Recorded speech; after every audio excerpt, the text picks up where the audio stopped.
Hey, this is Carlos. Welcome back. Today we're going to talk about 3 ways to fix a relationship and to win his heart.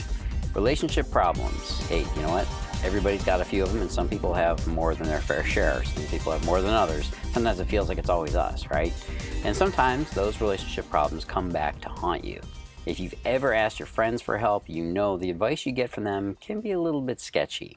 Look, they mean well, but when it comes right down to it, you don't want to risk losing your man because of a small mistake. Now, we very often find ourselves taking advice from people we shouldn't. So what I want to do is give you the key to solving relationship issues, and that's knowing why they happen and how to fix them fast. Relationship record number 1 is keeping your defensive shields up. And when you keep those shields up all the time, it's only going to serve as a way to distance yourself from your partner. You've got to keep those shields from going up and blocking you from really taking in what he's saying, what he's thinking, what he's feeling. It's important. Relationship record number 2 is criticizing him. This is when you blame the problems of your relationship on his problems, his personality, his character. Women do tend to do this one a little bit more than men, by the way. And I'm not just criticizing women in general, it's just one of those facts. So you have to be extra cautious how you pull out that it's because he's lazy, or we wouldn't have this problem if he made more money. Blame cards like that will definitely damage your relationship. Relationship record number 3 is contempt. Now this one is huge. They've actually done studies where scientists reviewed facial expressions of people that were in couples therapy. They watched for a particular expression that would generally indicate the health of a relationship. You want to know what the expression is that actually predicted with 95% accuracy if the relationship would succeed or fail? The expression is the dreaded eye roll, right? The, oh my God, can you believe I'm dealing with this eye roll? That right there is the number 1 indicator of contempt, which is, of course, when we feel like we're better than the other person or superior in some way, and it blocks the relationship. And the 4th and final relationship wrecker is tuning him out. That's when we've shut down listening and we stopped really hearing what he's saying. Typically, men do this one more than women. It's the response they typically pull out for the criticism one that I talked about a minute ago. Women tend to do a little bit more of the criticizing, men tend to do more of the stonewalling. So watch out for that from both of you in your relationship. Okay, so enough of the things that destroy a relationship. What are the things that fix the relationship? Well, fix your relationship strategy number 1 is really understanding him. Women tend to, well, they act or they think they know men, but they don't really know what a man's motivations are.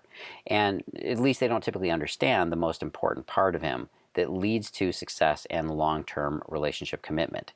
Most of men's behaviors get labeled one-dimensionally, like he's a dog, or he's a creep, or he's a sexist, but we don't really know what's going on underneath. And what you have to be able to do is put together basically an emotional love map. It's like a street map, only this map tells you how a man experiences love and what he wants from you in your relationship. It's probably the most important thing you can do for yours. Now, relationship repair strategy number 2 is to be able to watch out for the attention grabbers. We're always trying to get attention from our significant other, from our girlfriend, boyfriend, spouse, wife, husband, partner, whatever it is. In little ways every single day, we're trying to get them to notice us, to recognize us, and to show us that we're still connected with them in some way. It's like a subtle emotional heartbeat that tells us the health status of our love relationship. Now, usually this bid for attention comes in the form of a comment or an observation that we make, something you say and you want them to respond to it. But sometimes we're tired of a topic, or we're tired of talking about a certain thing that he's always bringing up or she's always bringing up, and we don't see these attempts for what they really are. But the fact of the matter is, if you want a successful partnership, one with lasting strength, you have to be able to respond to those attention grabbers around 90% of the time. 80 to 90% is the success ratio. Most people only respond about 30% of the time. Remember, your love relationship is like a bank account. You've got to be throwing in deposits constantly because I guarantee you, without you realizing it, you're making a lot of withdrawals. And this is not one account that will last long on overdraft. Finally, relationship repair strategy number 3 is keep him on a pedestal. The most successful relationships all show similar patterns of behavior, but this one is particularly true.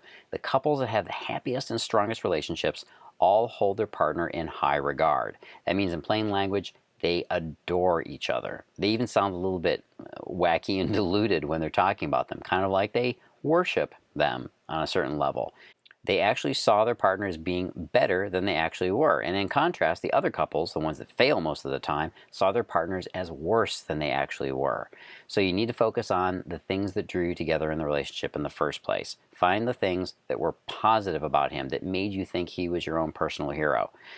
The story of your love relationship is the #1 indicator of whether or not you'll be able to succeed with him and make it the kind of connection you want, the commitment you want.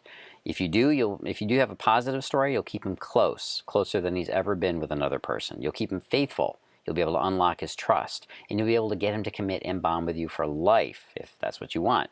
Now, if you want to know how to do this, you have to know what his connection style is. His connection style is the key to unlocking all of it. And once you learn it, you'll know exactly how to keep him with you and keep him connected with you.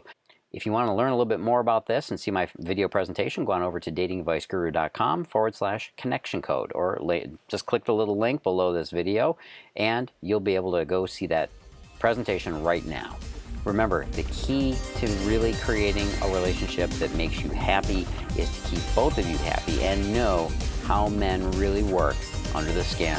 Go on over to datingadviceguru.com/connection code. Click the link below. I'll be talking again soon. This is Carlos Cavallo from datingadviceguru.com.